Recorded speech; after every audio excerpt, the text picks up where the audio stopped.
Alright, this is the second video installment and the third will be the third blog post in my series on using Flex for Conlangs. So, I want to start to focus today on the lexicon and the actual lexicon itself. So you see, as I pointed out in the last post, you have lexicon, text and words, grammar, notebook list, all of those. Today we're going to focus on the lexicon part of that, which I'm excited about because this is probably where most of you will spend the majority of your time, at least between here and probably also text and words. Grammar is also really helpful. A notebook has its own usefulness. Lists are more useful for editing and customizing things in these other fields, or whatever you want to call them. I should probably figure out what the technical term is for these, but today we're going to look at the lexicon. So when you first open your Flex page, you usually open to the lexicon and to the lexicon edit function, which is where we are right now. Now, as you can see, I have a whole bunch of blanks and partially filled out fields and entries and all that, and a lot of that's because I have different variants of main words, and it's kind of annoying that they show up as a separate entry even though they are also connected to the main entry. But the first thing I'm going to do is get rid of that. So I'm going to go to the lexeme form. This is where all my actual words show up, the ones that are actually words and not variants, as you can see here. So what I'm going to do is go up to the top again.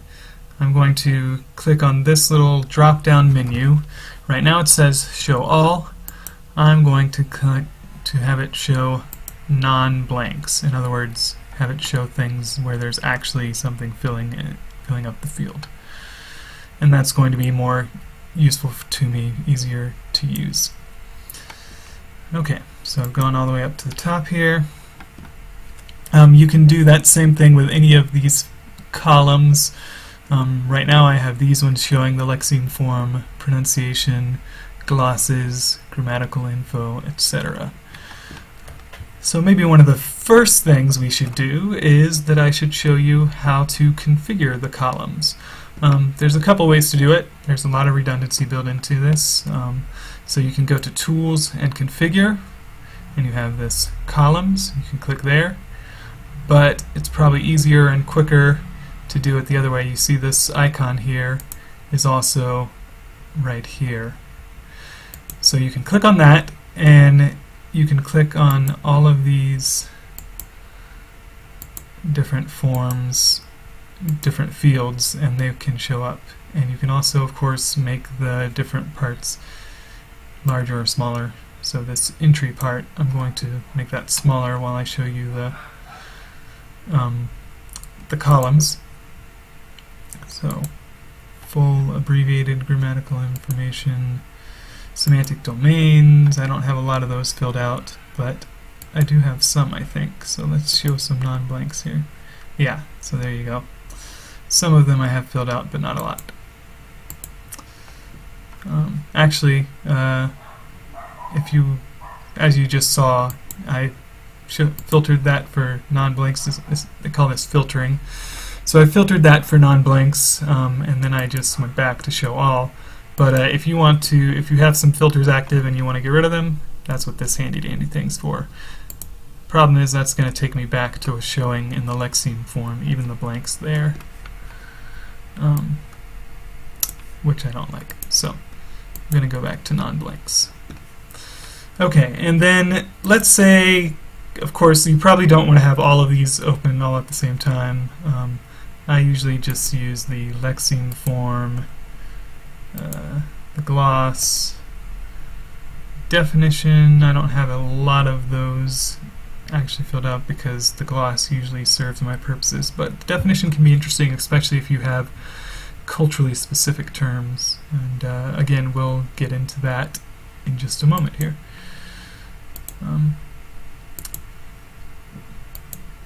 So I usually do that. Okay, but let's say there are some other other things you want to display, you do have more column choices.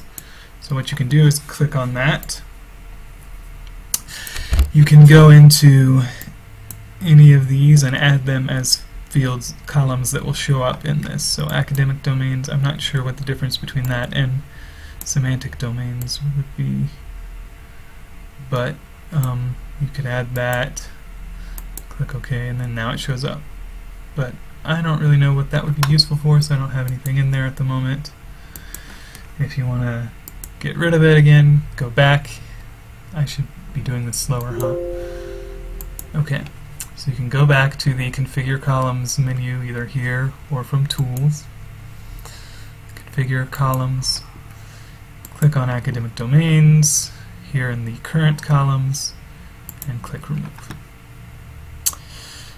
So you have lots of different forms. The complex forms, I have lots of compound words and not so much derivatives, but a lot of compounds in my language, so we can do that. And you can see there's one right there, some others, and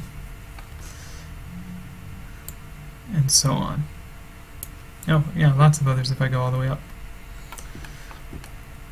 So, yeah, I don't think it would be worth your while to go into all of these, but you have complex forms, complex form types. So, for example, if it's a derivative or a compound or something like that, if you wanted to see that and have that readily available, here you go. So this is a compound. It's kind of the reverse. So this word alkad goes into all of these compound words, and then words like these are compounds. In this case, they're all from alkad. Alkad. I'm not sure if I'm pronouncing that the way I really want to, but anyway. So yeah, you have lots of choices here. Play around with them, figure out what you want. Cross-references probably has to do with the text and words. CV patterns, date created, date modified, definition, discourse notes, just a lot of things that you can put in there. Etymology, if you want to note where the word comes from and things like that. It kind of goes along with the complex form types, usually for me, but if you're doing an a posteriori or just a language that has daughter languages and things like that, the etymology might be useful to you. Example sentences, I like this one. I'll show you more about that in a minute, but you can actually show it in a column as well, right here, if you wanted to do so. Exception features, glosses, grammar notes, so just a lot of stuff that you can play around with and figure out what's most useful to you. I think there may even be, yes, I have variants, variant of, variant types, variant. I use those a lot, but again, we're going to see those a little bit more in a moment. So I'm going to remove the complex form types and the complex forms because I don't really need those.